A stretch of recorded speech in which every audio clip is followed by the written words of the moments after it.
So let me maybe start by saying which part of physics I'm talking about specifically. Physics is a really large discipline and has a lot of sub-areas. I'm talking about the foundations of physics in particular. In this discipline, we deal with those natural laws which cannot be derived, for all we currently know, from any underlying laws. So this is currently the theory of general relativity, which was conceived by Einstein about 100 years ago and describes the behavior of space and time. And then we have what's called the Standard Model of particle physics that collects 25 particles that we currently think are fundamental and cannot be further divided. And this model also explains how these particles interact. So what's going on in the foundations of physics? In one word, nothing. There is a lot of talk about crisis, crisis, crisis, crisis, crisis. This has been going on for about 10 years or something like this. So what are these people referring to? Well, we have not made progress in the foundations of physics for about 40 years, and this problem is becoming more pressing year after year. General relativity, as I already said, is more than 100 years old, and the theory pretty much has not changed. We use it today the same way that Einstein wrote it down. And the development of the Standard Model was largely completed in the mid-1970s. And ever since then, the foundations of physics have remained unchanged. There have been a few constants and a few details been added here and there. For example, general relativity has a free constant that's called the cosmological constant that was long believed to be zero. We now know that it's not, so we put this constant back in. But the idea goes back already to Einstein. In the Standard Model, we have added some masses for particles called the neutrino. We have also, of course, not discovered all the particles already in the 1970s. There were lots of discoveries missing at the time. For example, the heavier quarks had not been discovered in the 1970s, and the Higgs boson, as many of you would probably have heard, was only experimentally confirmed in 2012. However, the theory for the Higgs boson goes back already to the 1960s, and also the theory for the neutrino masses, it's actually even older, goes back to the 1950s. So the mathematical structure of these theories has remained the same. But we know that that's not it. So we can't just say, well, maybe that's just the end of the story. We have discovered the foundations of nature and that's it. We know that these theories have unsolved problems that require solutions. The most pressing problem, I think, is that the Standard Model does not want to work together with general relativity. That's because the Standard Model is ultimately a theory for particles with quantum properties, which means, among other things, that they obey Heisenberg's uncertainty principle. And this just does not fit together with general relativity, which has these particles as sources, because we know that they have masses and masses generate a gravitational pull. But general relativity does not know anything about the uncertainty principle. So mathematically, combining the two just produces rubbish. And we know that there has to be some solution to that, and it's called a theory of quantum gravity, but we don't actually have that theory. We also have some observational problems that require solution. For example, what is dark matter? We have a lot of astrophysical observations that tell us if we look at the cosmos and we try to describe what we see just by using the matter that is in the Standard Model and general relativity, then it doesn't work. It seems to be the case that there is more matter in galaxies, or that the gravitational pull is just stronger.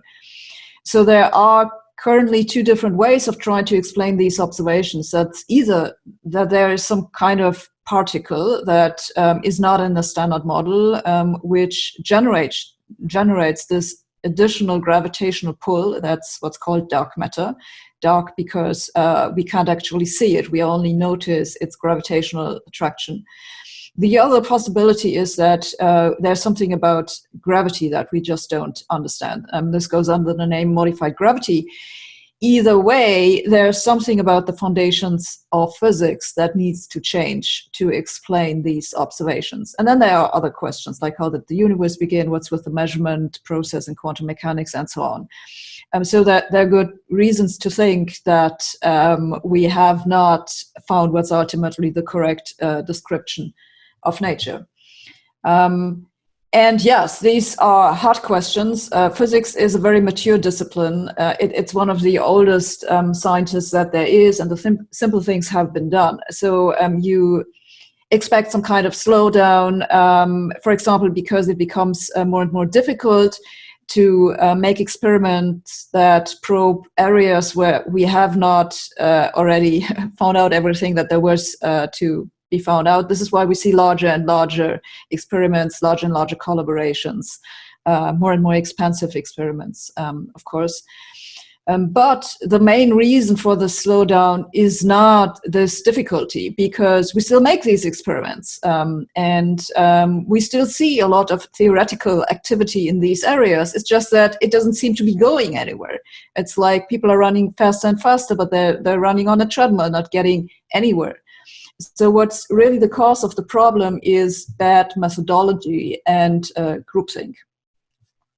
What's really at the core of the problem is that physicists and the foundations of physics rely on beauty to discover the next best fundamental law. They think that the foundations of physics, the way that we currently have them, as with general relativity and the Standard Model, are just not pretty enough. These theories leave them wanting for various reasons. For example, in the Standard Model, we have 3 different types of interactions. There is the electromagnetic interaction that most of you will probably have heard of. And then there is the strong and the weak nuclear force. But these kind of sit next to each other in a quite awkward way. And it would be much prettier if there were ultimately all 3 aspects of one large interaction that would be described by one symmetry group. So this is what is called a grand unified theory, and it's just aesthetically much more appealing. And this is why a lot of physicists think that this is how nature should work. So I have this little image here, which shows you a certain kind of symmetry group, which is called E8. You can think of these little dots basically as being particles with certain properties, charge, color charge, spin, and so on, and these lines as being the connections between the particles. So this is one of the possible beautiful theories that physicists are considering in the foundations to make the Standard Model prettier. The problem is they invent these prettier theories and then they go out and try to test them, usually by spending a lot of money because, as I just said, these experiments are not cheap, and then they are surprised if no evidence is found to support them.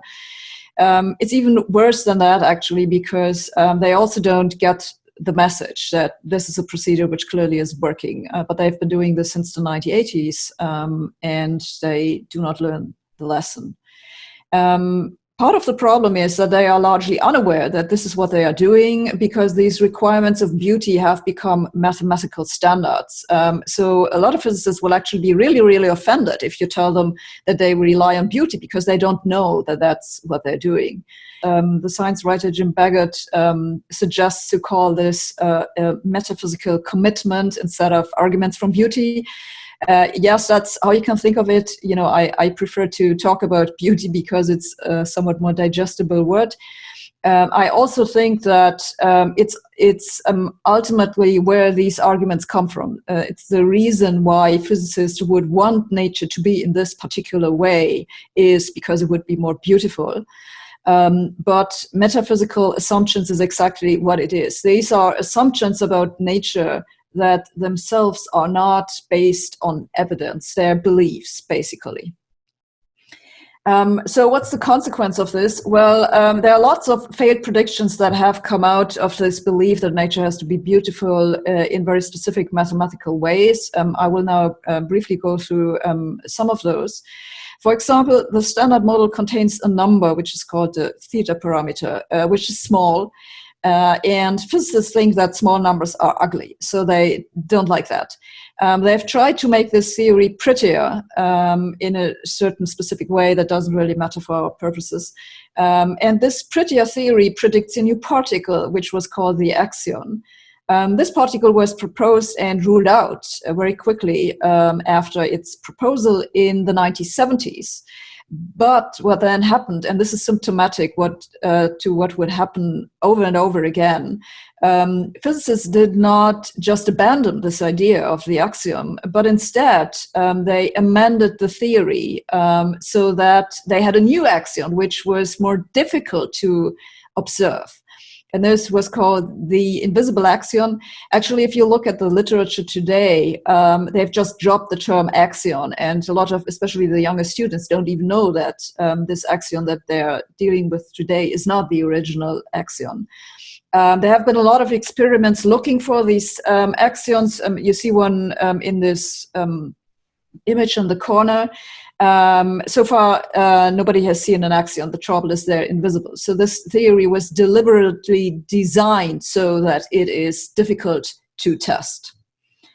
Another one of the failed predictions is that, as I briefly mentioned, the Standard Model is not as symmetric as it could be. I here have a little graph of the Standard Model. You know, you have all these particles. They have some structure, but it's not particularly great. You know, it could be better. You know, I can think of ways to make it better. Other people have thought of smarter ways to make it better. And these are the grand unified theories. They're arguably pretty. Now, the thing is that once you have a theory of that type, it predicts some new interactions, and those have generically the consequence that protons are unstable. They decay. Now, you can look for this. You can look at protons. For example, water is basically made of protons. So what you do to test this is you very closely monitor large amounts of water to see if there are any protons decaying. So far, no one has seen a single proton decay. This does not entirely rule out these theories. It has ruled out some of them, but there are always ways that you can fiddle with these theories so that the proton is a little bit longer lived, so it is not affected by the observations that we have so far. Then many of you will probably remember that the Large Hadron Collider, which you see in this image, we're supposed to see other things besides the Higgs boson. There was a lot of talk about supersymmetric particles or maybe tiny black holes, additional dimensions. Those were supposed to show up at the Large Hadron Collider. Why did so many physicists think that this should be the case? Well, it's that the Standard Model is ugly in a very specific way. Besides the theta parameter, it contains another number that is small, which is the mass of the Higgs boson, or more precisely, it's the mass of the Higgs boson divided by something called the Planck mass. That comes out to be very small. And physicists don't like that.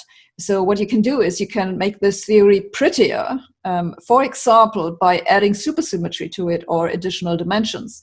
And because that theory is prettier, physicists thought that, well, nature should go for it, and we should see these things at the Large Hadron Collider. It turned out to not work. The only new particle that was seen was the Higgs boson that was predicted in the 1960s.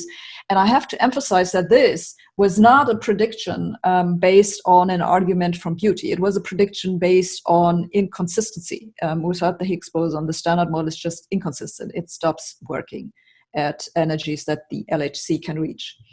Another failed prediction is for a specific type of particles that are supposed to make up dark matter. These are the so-called weakly interacting massive particles.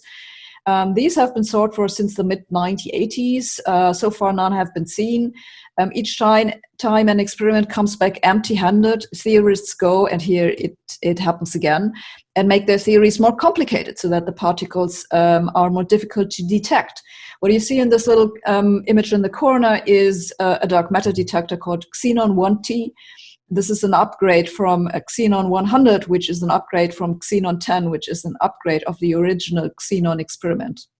In each upgrade, the sensitivity of the detectors was increased. They still haven't seen the thing. Why did physicists believe in that? Well, it's because the WIMPs are supposed to explain a numerical coincidence that has gone down in the literature under the name WIMP miracle.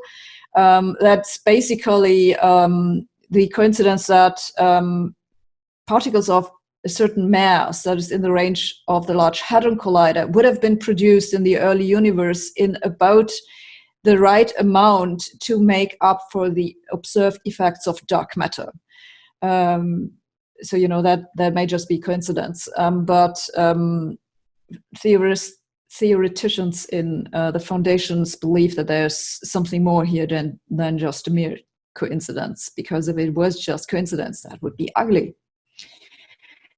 Then in general relativity, we have also a constant that is very small, and physicists think it's ugly. That's the previously mentioned cosmological constant. Again, you can try to make this theory prettier by making it more complicated and trying to do without this constant. Usually the way that you do this is by converting the constant into some kind of dynamical field that changes during the evolution of the universe. You can look for these kind of fields, at least for some of them, and to the extent that it has been possible to look for them, they were not found. So I think this gives you some idea of why I think it's not a good idea to rely on arguments from beauty. It just has worked very badly for physicists in the last 40 years, so they haven't given up on it. So why do physicists even believe in beauty? I think basically the reason is that they don't think about what they're doing. As I said earlier, these are metaphysical assumptions, and this is just something that physicists don't like to talk about. They don't even write down that it's an assumption that they are making. For the most part, they actually believe it's just a mathematical criterion that they are using. Another part of the problem is that if you try to pin them down on it, many of them will claim that it's justified because Dirac and Einstein were successful because they were guided by beauty. And maybe that's a story that you have heard too. Unfortunately, it's to begin with, it's wrong. Dirac and Einstein certainly spoke about beauty, but the reason that they ultimately were successful, as we know, is that they were solving problems that actually required a solution. They were both facing inconsistencies in the theories at the time. Einstein was facing the inconsistency between special relativity and Newtonian gravity, and Dirac was looking at the inconsistency between special relativity and the then existing formulation of quantum theory. So they had a good problem to work on. It had nothing to do with beauty, really. And even if it was right that it was beauty that led them to success, that's cherry-picked data. You also have to look at the cases where arguments from beauty did not work, and on that score, you only have to look at Dirac and Einstein themselves, because after they had made their big successes, they tried to use arguments from beauty to develop some fundamental great theory of everything, and it did not work. Indeed, if you look at the history of physics, it's pretty clear that arguments from beauty have just worked badly. So here's a brief selection of beautiful ideas that just didn't work. There was this idea from Kepler that the orbits of the then known 5 planets are determined by the way that you can stack certain types of polyhedra inside each other. You see this in this image from Wikipedia, but that just turned out to be wrong for various reasons, notably because we now know that there are more than 5 planets, and also their orbits are not circular. I don't think it's a kind of beauty that most people would even find beautiful today. The circular orbits themselves were something that physicists were very reluctant to give up on, because they thought, well, the circle is the most beautiful motion that you can think of. So certainly, if God had any choice, making the laws of nature, then he would have chosen the circle. This is where this whole story with the epicycles come from, where people didn't want to give up on these circles, even when it didn't fit on the data, so they made circles around circles around circles. Again, this is an idea of beauty that I think no one would actually defend today. There was an episode in the history of physics where it became quite popular to believe that atoms are really certain kinds of knots in an invisible ether. And I have here an image of a certain kind of plot. As you can see, it has a certain aesthetic appeal. I won't deny it. The theory also turned out to be just wrong. And for a long time, just to add one final example, it was considered to be beautiful that the universe is in an eternally unchanging state. It just has always been this way and will always continue to be this way.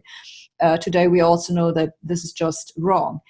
And then I already briefly mentioned that both Dirac and Einstein in their late years tried to develop their grand unified theories of everything, and it worked badly. And they were certainly not the only one. There were many other people like Heisenberg, Eddington, and so on, who tried the same thing, and it just did not work. And on the other hand, we have ugly ideas that work just fine. Best example I could think of is this flytrap. Definitely ugly, but works quite well.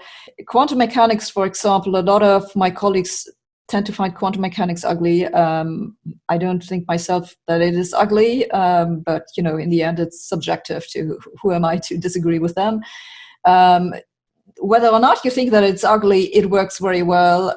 In quantum field theory, we have a procedure called regularization that we need to coax out predictions from the mathematics. A lot of people think that this is ugly. Dirac, for example, was very opposed to that. Whatever you think about it, it works just fine. And then I already mentioned that we have those elliptical orbits for the planets that were originally considered to be very ugly, and the Big Bang theory of the universe. So in summary, you can say, well, there's just no correlation between beauty and explanatory power. And there's also no reason to expect this, because evolution did give us a sense of beauty that is probably useful for some things. For example, a lot of biologists think that our preference for certain symmetric structures comes from the fact that symmetry is a good indicator for health. So there's probably an evolutionary origin for that. However, this has absolutely nothing to do with the fundamental laws of nature.